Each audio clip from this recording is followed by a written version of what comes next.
సలీం ఇవన్నీ 12 12 యానిమల్స్. ఇతని degree complete అయింది, కొత్త డైరీ ఫామ్ ఫీల్డ్లోకి వచ్చారనమాట. అయితే నేను ఈ డైరీ ఫామ్ చూస్తున్నప్పుడు నాకు ఇది ఒకటి చూసాను అనమాట. ఒకసారి దగ్గరకు వచ్చి చూపి. ఈ రాళ్ళు దేనికి వాడుతున్నారు సలీం? కొన్ని కారణాల వల్ల ఒక బర్రెకు దూడ చనిపోయింది. ఓకే. అది పాలు ఇవ్వకుండా ఉంటే దానాలో ఈ రాళ్ళు వేసేయటం వల్ల కొంచెం సేపు దానా ఎక్కువగా తినటం, దానికి అంటిన దానా వల్ల కొంచెం పాలు ఇవ్వడానికి బర్రె రెడీగా ఉంటుంది. ఓకే.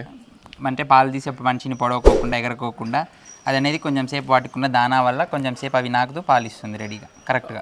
ఓకే. ఈ 4 రాళ్ళేనా ప్రతిరోజు? ఏమైనా రాళ్ళ క్వాంటిటీ ఏమైనా పెరిగిద్దా? లేదు, అవే ఈ 4 రాళ్ళు. అవే 4 రాళ్ళు, వాటితో పాటు దానా. ఎన్ని కిలోలు దానా వేస్తారు దానికి? 3 kgs వేస్తాం. 3 kgs దానాలు ఒక 4 రాళ్ళు వేస్తాను. ఓకే. అంటే దానా ఉంటుంది అన్న ఉద్దేశంతో నవలటము లైక్. మరి నవిలితే పళ్ళకి ప్రాబ్లం అవుతుంది కదా? లోపలికి వెళ్ళవు కదా అవి, అంతంత లావు రాళ్ళు లోపలికేం తీసుకోదు. జస్ట్ దానికి ఉన్నది నాలుగుతో నాకేస్తుంది, నాకుతూనే ఉంటుంది. ఓకే. 10 years నుంచి చేస్తున్నాం కాబట్టి కొంచెం గొప్ప ఎక్స్పీరియన్స్ ఉంది అది. ఓకే. మీకు అనుభవం ద్వారా తెలుసుకున్నారు. అంతే. ఓకే. ఓకే.